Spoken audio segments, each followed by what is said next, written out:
What is going on, everybody? Happy Sunday. Anon here. It is snowing in the Northeast, which is kind of cool. Haven't got a whole lot of snow for the last couple of years, but it's time for this week's distribution update. So let's start with One Piece.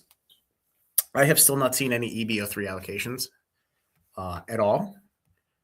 I don't know if it's just because everybody's behind with Lorwyn and everything coming out or what, but I have OP14 for both distributors. I do not have EBO3. Obviously, that's the one that everybody's asking for. So I have no idea if it's going to be a massive print run or if it's going to be tiny. I have no idea. So moving on, this one is a little controversial. So we got I'm going to call on the 13th here. 24-hour turnaround on Gundam Set 5, which is really, really weird. I know Bandai generally has some relatively quick turnaround times, but I haven't seen anything like this. So I don't know what the purpose of it was. And if you see here, this is the 13th. This was not on here last week in the video. So we'll see what happens there. There is, and I totally forgot to look. So the new Fab set isn't out for a couple weeks yet, so never mind. It's not worth talking about that. I'm really interested to see how the set's going to perform. Just given the fact that they're kind of game piece army, but they're trying to sell a premium product, which doesn't really work. So we'll see. We'll see. Moving on, Godzilla. We got a new set coming out here. I talk about this game every week because I don't think enough people are paying attention to it, and the boxes are actually performing really well. So let's see. I'm not going to touch on anything Lorcana because I don't really have any updates. I do want to talk Riftbound, League of Legends. So we have allocations from everybody now, I believe, for Spirit Forged. The set's going to be a banger. The last I checked, the boxes were like $280 or something like that. But yeah, that is everything going on here. Now, the next set isn't until May, so you still have time to get orders in. But remember, what these guys have done in the past was they have tightened the order window when they get sold out. So just something to pay attention to.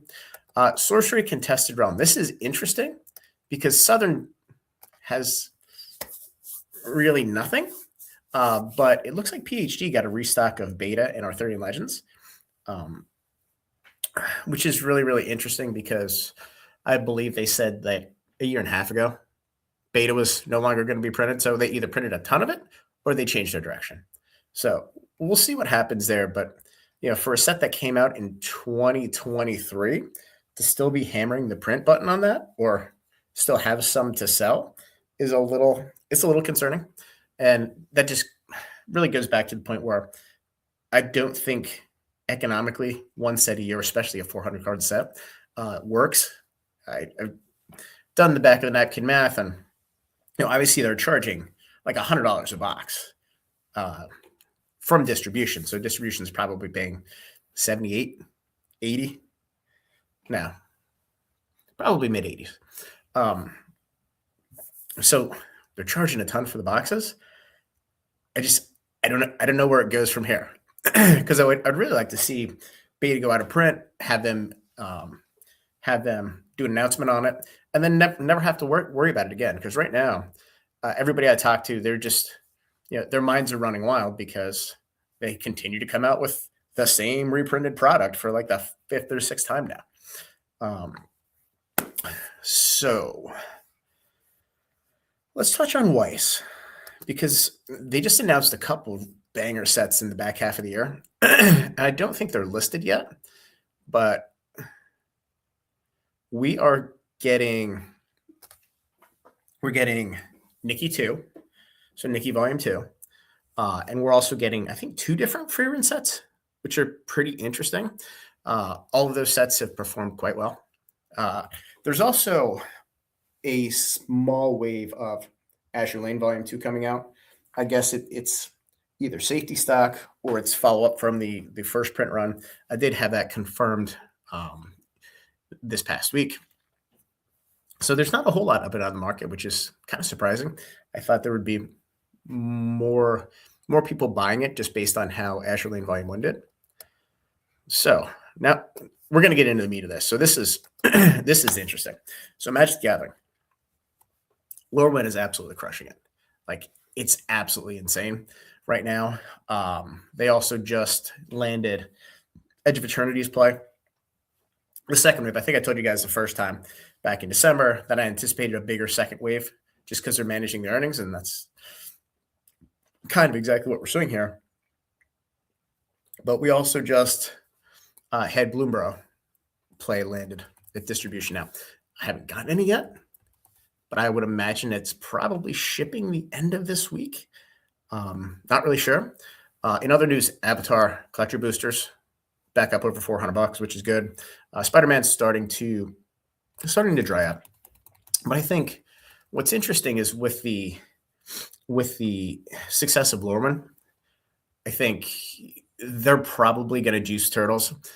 So I don't know if I mentioned this last week or not, but the print timing on the collector box on the commander decks were August of 2025, but the rest of the products were October of 2025. Now, again, that's just a stamp on a cardboard box, so that may not mean anything. But given the fact that Spider-Man started a creator in September, there's presumably enough time for them to juice the set if they so chose to do that, and if they didn't already do that. So that's going to be interesting. And then I want to go to Pokemon. So we just got reprints at distribution, not booster boxes. Don't worry. Don't get all excited. we got Journey Together and Destined Rivals booster bundles, 3-pack blisters, and we also got Prismatic Evolutions booster bundles. So there will be some more coming to market. For those of you who pay any attention at all to Walmart, was it MJ Holdings always front runs, and they tend to sell things first, really before distribution gets it. Sorry, my kid just walked in. Moving on, Ascended Heroes. I know everybody on YouTube seems to be complaining about light allocations. I'm seeing it in some areas, not so much in other areas, but I did get my first perfect order allocation, and it looks like the booster boxes are down, but the booster bundles and the ETBs are up. So it could be a little bit of a sea change there. They could also be diverting print capacity. And for those of you who aren't aware, we have Phantasmal small set. We have Perfect Order small set. We have the CRI set coming in June, most likely, small set. So they could be using set size to catch up on print quality or print quantity, because you're obviously using fewer print sheets, so you can print the product faster because you don't have to collate as much. So I think that's interesting. We'll see how Ascended Heroes does with the 2-pack and the 3-pack blisters coming out before really anything else. I don't see a scenario where they're not zooming, but we'll see. We'll see, and we'll see. Yeah, everybody's going to be super negative on Perfect Order. I'm not, because when you have sets that the perception's negative, so Teenage Mutant Ninja Turtles, Perfect Order, that is your opportunity to really lean into it and get ahead of some of the other stores. So that's why I'm the most excited about this. And then I think that's it for now. Now we have all kinds of ancillary 30th anniversary products and things like that coming out. So really not much to see there. So anyway, guys, just wanted to get this out really quick. So enjoy your Sunday. Like the video, subscribe to the channel, join the Discord, and we'll talk soon.